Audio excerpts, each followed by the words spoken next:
at Wings of Hope. We are located in Cleburne, Texas, and we offer equine assisted activities for children and adults with unique physical, mental, or emotional challenges. You guys are joining us today for Equine Academy with some of my equine coworkers. And you guys are going to spend some time in the arena with us today, and we are going to learn about watching the herd, their movement, and their communication with each other. So I'd like to introduce you to our Equine Therapy Partners that are going to be with us today. This is Chicken Nugget. Playing in the background is Baldo and Chocolate. And approaching them to get in on the fun is Sherlock.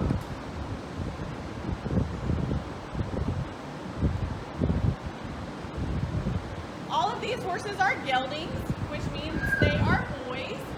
They are all herd. They live in the pasture together. And they are clearly having a conversation with each other. So let's listen in.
Have had some conversations. They played with each other. They've moved around in different places in the arena. Now it looks like they're contemplating nap time, perhaps. Waldo's considering joining us from the other side. He's definitely contemplating nap time, perhaps. So one of the unique things about horses is that they are herd animals, which means that is part of their survival. They live in a herd, much like a pack with dogs or other animals. And they are very aware within their herd of who's at the top and who's at the bottom. Unlike humans, they could care less. It doesn't mean anything to be at the very top. It doesn't mean anything to be at the very bottom. But every horse within the herd has a job and a role and a level within that herd. So part of the conversation that just went on with these four was figuring out where is their job, what is their role within this herd of 4 horses. Because they just came from a larger pasture that perhaps had more horses in it. So now that they're in here, they're trying to incorporate and figure out what is their role. Another kind of cool thing about horses, ours in particular being therapy partners, is because there is a human in the arena with them, they need to know, what is my role? Am I at the top? Am I at the bottom? Right now, I think they are realizing that they're getting to be horses. They're just getting to be into play. But as I go and I incorporate myself into their herd, in just a few minutes, I'm going to ask them for some movement. And we're going to watch them as they interpret what my role is and as they maybe are communicating with each other. So you'll notice I have 2 tools in my hand. I have a lunge whip and a crop. They are both just extensions of me. So in essence, this just allows me to touch Nugget much like I would with my hand. Give Sherlock a scratch much like I would with my hand. I'm using the exact same pressure and force that I would if I was standing right next to him with my hand. It also allows me to perhaps reach in places that I can't necessarily easily get to with my hand. So I'm going to use this tool to get them to move around the arena. It's going to allow me to touch and reach and communicate with them when they are much farther away from me. So in just a second, I'm going to start engaging with them, and I'm going to ask for the herd to move.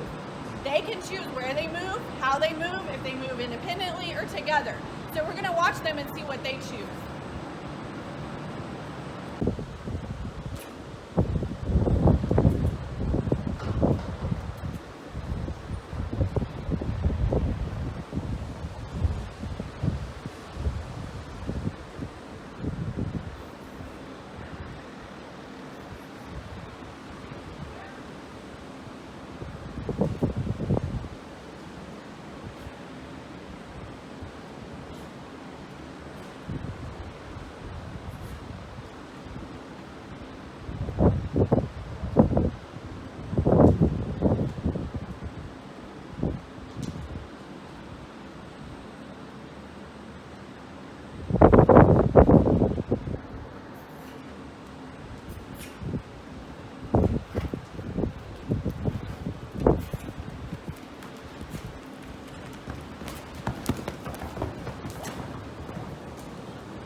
with each other.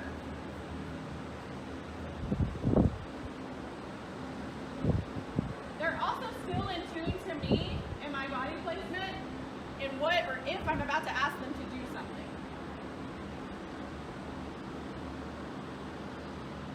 I also kind of let them choose the pace. I did ask them to step it up and stay together a few times, but I also kind of let them lead. At one point they switched directions, and because I was not specifically asking them to go a certain direction, that was okay. I allowed them to kind of make that choice. You'll notice Baldo is coming up behind me because my body position is not changing. That's okay. I'm telling him it's all right. Come on into my space.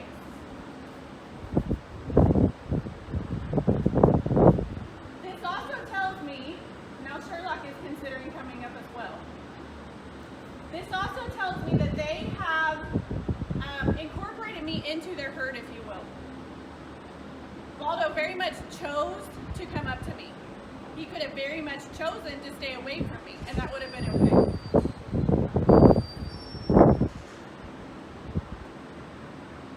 So I'm going to ask them to join up again and to move together.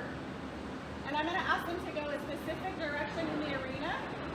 And I'm going to start out by asking them to kind of go at whatever pace they choose. They may walk, they may run. And then I'm going to ask them to speed up.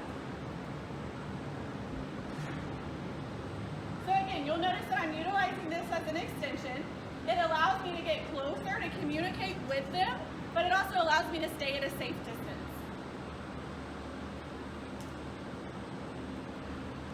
So I'm going to start with Baldo, since we were kind of in the same bubble. And I'm going to ask him to get out of my bubble. I'm not going to make him aware that he needs to choose to move away.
Himself into my bubble, and I just said, no, sorry, you need to go back with that part of the herd.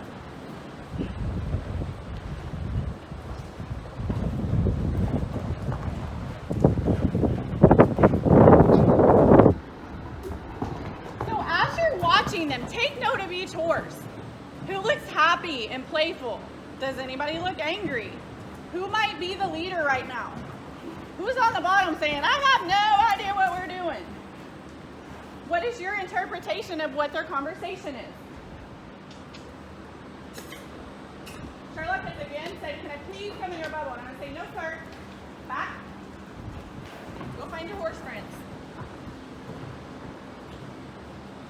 Because they are politely asking to change their pace, I'm going to go back into the center, and I want you to notice my body language and how it might make them increase their speed or how it might make them go a little more zen.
I'm going to remove myself slightly, but I'm also going to be prepared to get big and large and become that leader and not let them burst my bubble, not let them play in my bubble. If they want to play in their bubbles, that's fine, but they need to respect that I'm standing here and that I may or may not let them know that that's okay.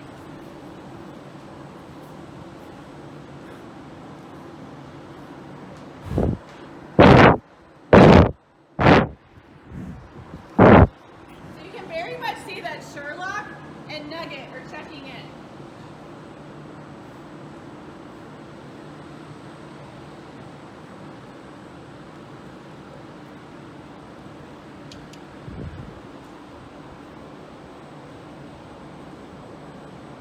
One of the unique traits about a horse is that they mirror human energy.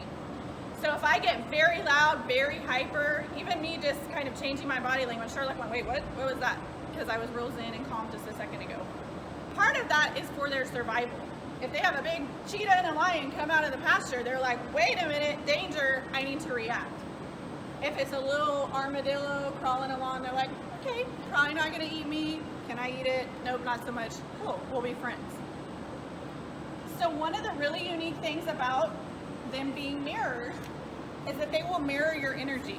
So say you've had a really bad day and you go out to visit your horse, or perhaps you come to Wings of Hope and volunteer, and your morning started off all wackadoo because the laundry was soaking wet when you went to go put it on.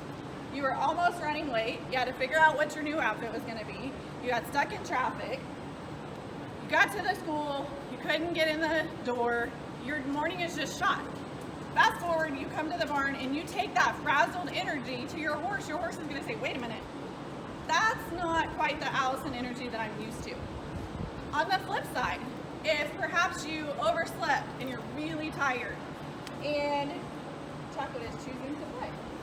Perhaps you overslept and you're really tired and you come in with very lethargic energy. A horse is also going to kind of check in with that. What's that about? They really, really are in tune with not only their energy, but yours. So as we were watching them move about, if you'll think back, think of the different body language that they each used with each other. Did they increase that energy and did it make them just suddenly walk or stop? Or was that increase of energy, did it make them decide to go? Also think about my interaction and my energy with them. When I got a little bit bigger, when I used a little bit more of my extension, they felt that energy and knew that I was asking them to do something. You'll also notice when we were all through, the way that they knew that they were through, also the way that they knew when they came back into the center with me and that they needed to return to being civil gentlemen, my body language changed.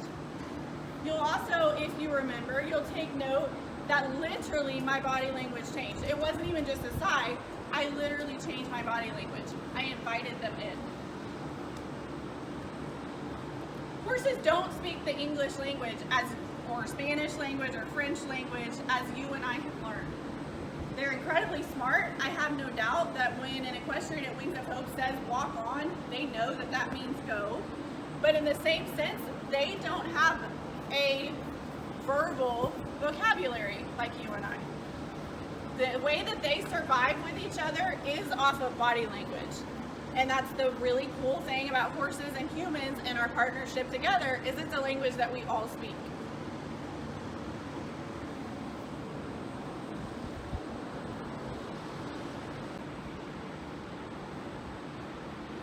So let's take a minute and let's pause and reflect and let's chat about what you just saw and what some of your interpretations are of the conversations that were going on.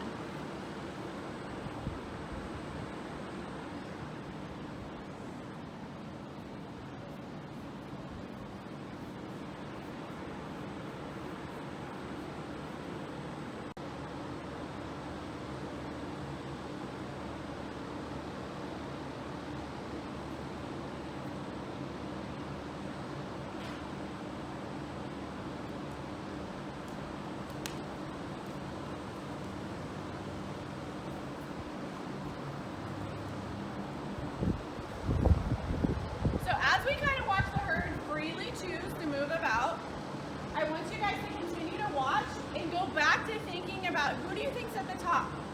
Who do you think is maybe 2, 3, and 4? Who's the playful one? Who was the sassy one?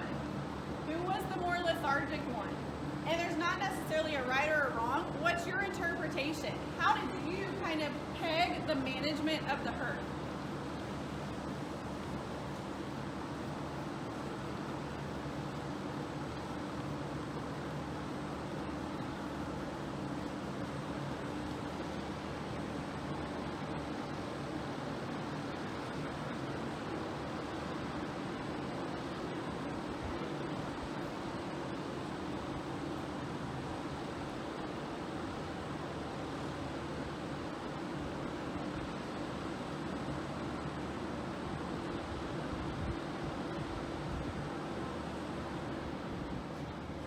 So who chose Baldo?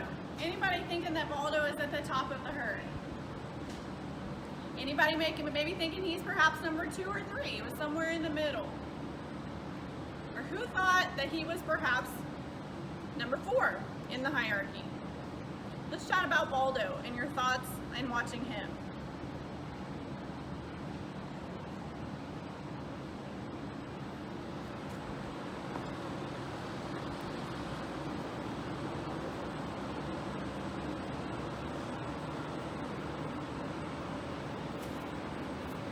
Let's chat about Chocolate. Who thought that Chocolate was perhaps the leader of this herd? Who chose Chocolate for number 2, 3, or maybe even the bottom, number 4? What are your thoughts about Chocolate and his interaction?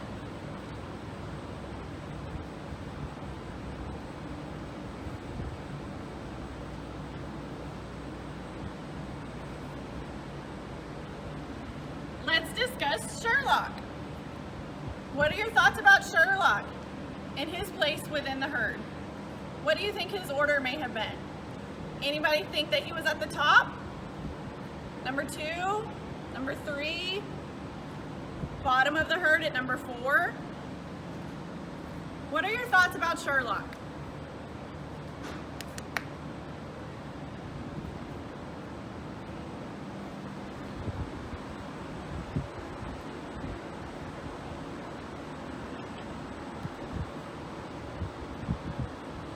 What about Chicken Nugget? Who's thinking that Nugget was at the top of the herd? Who had him as number 2, number 3, or number 4 within the herd?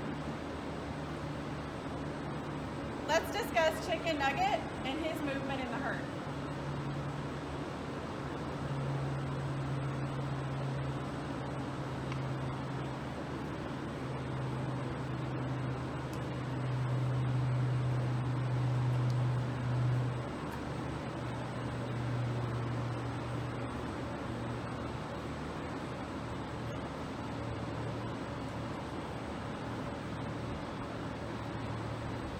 So now that we've all discussed what everyone's interpretation was of the hierarchy of the herd, we're going to share with you what generally is their hierarchy when they are here at Wings of Hope and out in the pasture. It doesn't mean that your interpretations were right or wrong. It's just something that you were able to see and self-reflect with as you were watching the herd. At Wings of Hope, we have 25 acres and we have 18 horses. So obviously these 4 had to figure out in this much smaller space and a much smaller herd than what they're used to and figure out what that hierarchy was. Our pastures are segregated into a couple of different pastures, and we place different horses in specific pastures for a couple of different reasons. It might be that it's a horse that is a very easy keeper. They can gain 3,000 calories from the inhale of a puff of air, and perhaps we put them on a pasture that doesn't have as much lush green grass. It might mean that we have some of our less dominant boys together. There's not necessarily any right or wrong as to the way that they are placed into their pastures, but once they are in a pasture and they're in their herd, that is their hierarchy and that's what they're used to. So within these 4 gentlemen, when they go back out into the pasture, Sherlock is usually who is at the top of the herd. He is generally the leader. One thing that's interesting, again, if you think back about watching the herd and their movement, and we'll take another look, think about their movement and think about why you maybe thought Chocolate was at the top and why you thought Sherlock was at the bottom. I want you to watch as we do this recap, and you're going to watch the way that Sherlock is actually probably behind the herd more and pushing and driving them. That can be a misinterpretation. A lot of times when we do these interpretations of horses in their herd, is you'll see the horse that looks like they're last, and they might be last in line, but they're actually driving and putting forth that energy to the herd. So Sherlock is the leader of his herd, and that means when the herd looks to him, when they hear that scary noise like Chocolate did, they're going to look to him to say, okay, is he scared? Nope, he's cool. Okay, let me check in with myself. Let me check in with Sherlock, the leader.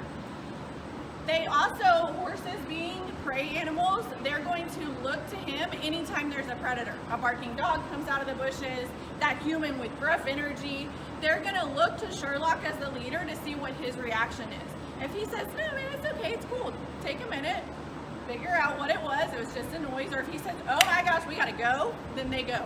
They listen to what Sherlock directs.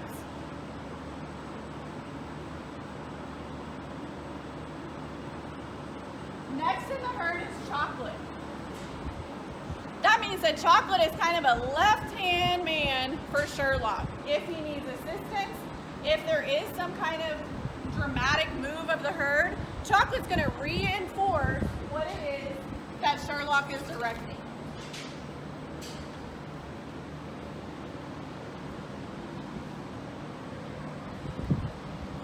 My personal interpretation of Chocolate, and me having known him for many, many years, Chocolate likes to play. That's also something, if you think about your human relationships and you think about the leaders and leadership in your life, often the very, very top person is not always the most playful person. Not to say that they won't play, but they're usually in that leadership role. They set the tone. Then insert Chocolate, who's like, okay, we're going to respect what Sherlock says. You can very much even see that in this duo that they have right here, right now. But Chocolate's able to put his own flair on it.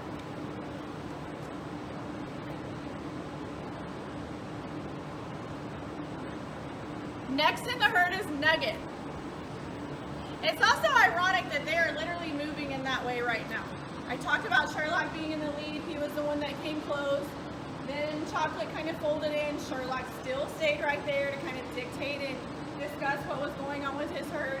And then Nugget, very much third in line, chose to come into the line.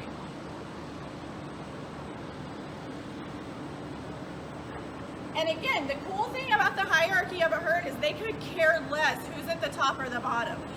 In human terms, usually when we think of leader, we think of leadership, we think of the top, we think of rising to the top, working our way from the bottom. That doesn't mean anything to horses. It literally is just like, okay, who's going to tell me how to get to the food and the water? This guy. Who's going to get to eat next? That guy. Who's then coming in? That guy. And then last in our herd, but absolutely not least, is Baldo.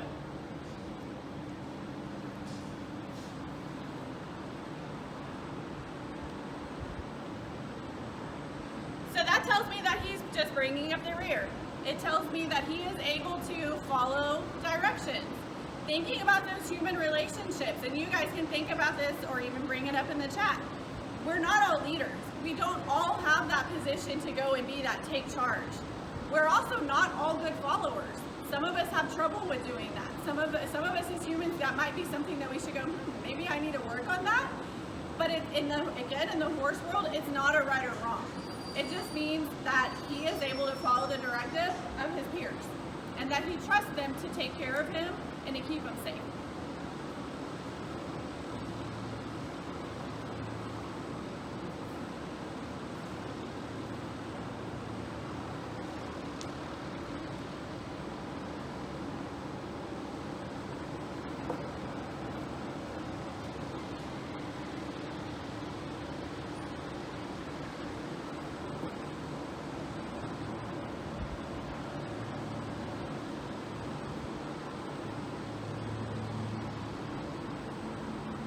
Let's watch Nugget and Sherlock.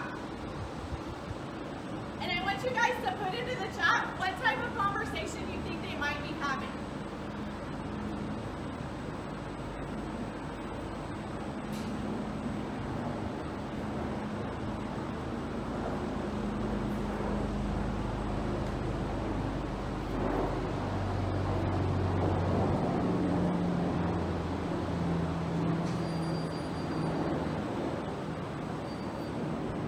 You can see Sherlock moving his nose. You can even see his teeth some.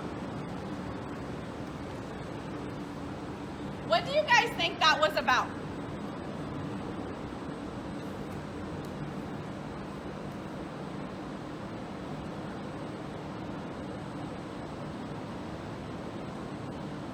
Do you think that was a positive interaction or a negative interaction?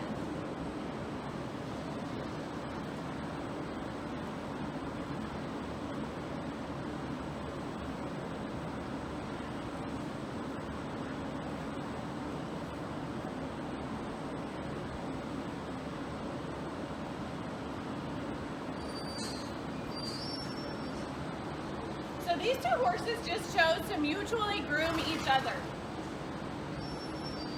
Sherlock very much was able to use part of his teeth, part of his lips, his nose, his muzzle, on parts of Nugget's back that Nugget can't turn around and reach and scratch. So that was actually a very polite, very friendly thing for him to do, to groom him and to kind of nurture him. It looks like Sherlock's perhaps going to do it again. Nugget also chose to reciprocate and said, oh, that's the spot, thank you, let me get yours too. You'll often notice horses doing that when they're together or playing in a pasture. A lot of times they can turn into play, but it can also be just more of a little bit of an affectionate, friendly moment like they just had, where they're just helping each other out. Usually, or often, when people see teeth with a horse, they assume it's going to be a negative interaction. But that was very much the contrary to what these two gentlemen just chose to do with each other, to help each other out.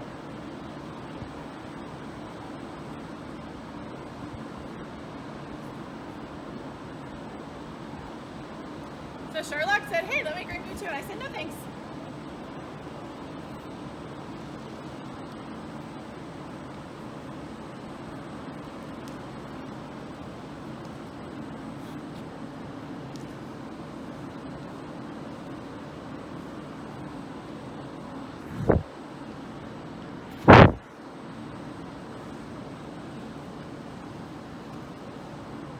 So we've been talking about and taking note and watching their communication with each other. One of the ways that I can kind of identify or even put some human emotions on what is going on is by watching their body language.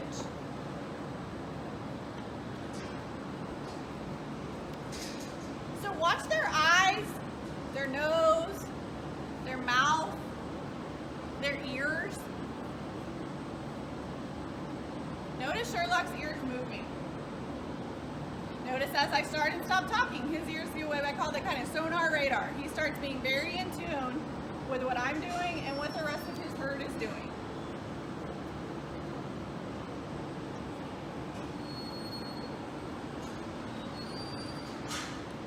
When you see a horse and their ears are flat back, that's their way to give a cue to another horse or a human to say, something is irritating me.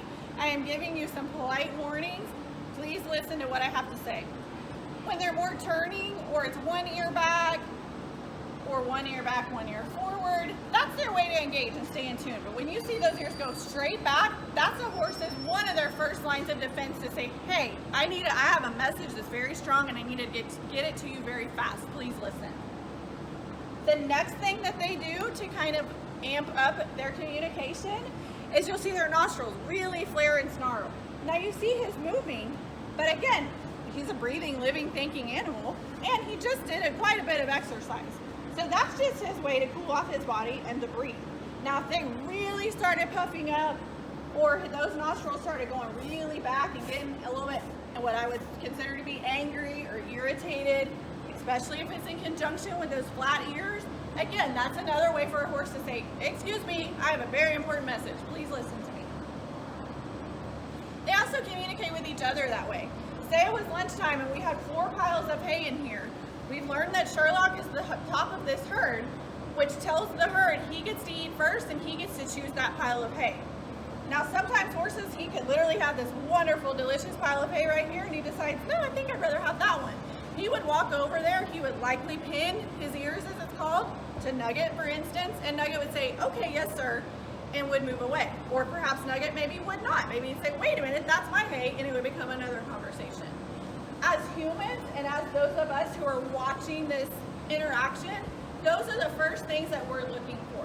What are their eyes telling us? What are their ears telling us? What is their nostril telling us? I still don't need grooming. Thank you, sir. They also will swish their tails. Now look at Nugget's tail. He's swishing his tail right now. But because of the lack of vigor in his swishing, and because of the rest of his body language, his ears, his eyes, he's telling me that he's probably got some flies or something itchy. So he's utilizing his tail as a tool. Now if he was big old swoop, swat, and he was doing it at something specific, maybe a fly, maybe someone else coming in their bubble, again in conjunction with those eyes, pinned ears, that would tell me that he's utilizing his tail to send a message. Those are usually the subtle or more subtle cues that a horse will initially give before they choose teeth or hooves or flailing legs, kicks, squeals. Horses are very good communicators if we as humans or even the other horses really stop to take the time to engage and look and listen. So we hope you have enjoyed our Equine Academy today. We hope that you have been able to stop and engage, look, listen, and learn a little bit more about horse herds and the way they work. Thanks for tuning in.